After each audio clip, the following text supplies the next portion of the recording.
बंगाल के वॉर में अब रॉयल टाइगर की एंट्री भी हो गई है।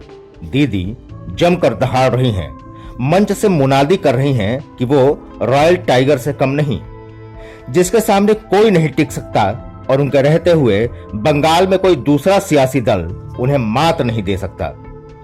जैसे जैसे गर्मी परवान चढ़ रही है, वैसे वैसे बंगाल का पॉलिटिकल पारा भी हाई हो रहा है। सूबे में सिर्फ और सिर्फ बंगाल की बात हर जुबान पर छाई है। बंगाल के बाशिंदे चुनाव से पहले चर्चा कर रहे हैं, एक दूसरे से पूछ रहे हैं कि अब की बार किसकी सरकार, खिलेगा कमल या फिर दिखेगा दीदी का दम। बीजेपी के बड़े बड़े दिग्गज बंगाल में कमल खिलाने के लिए एड़ी चोटी का जोर लगा रहे हैं। रोड शो से लेकर जगह जगह जनसभा कर रहे हैं। दीदी के गढ़ में हुंकार के साथ साथ दीदी के सिपा सलारों में सेंध लगा रहे हैं, लेकिन दीदी भी मंच से शेरनी की तरह दहाड़ रही हैं। भगवा भरोसे वालों को ललकार रही हैं, कह रही हैं कि जब तक मैं जिंदा हूं, पश्चिम बंगाल में बीजेपी को नहीं आने दूंगी।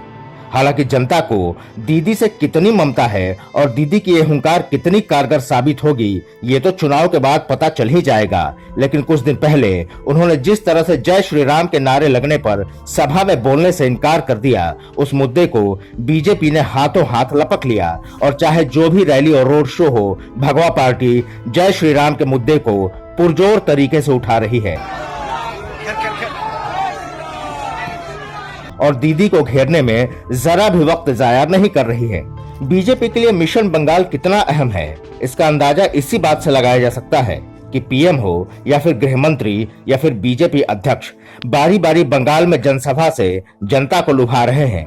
कूच बिहार में गृह मंत्री अमित शाह ने भारी हुजूम के बीच दीदी पर अटैक किए। उन्होंने कहा कि अगर बंगाल में जय श्री राम नहीं बोलेंगे तो क्या पाकिस्तान में बोलेंगे।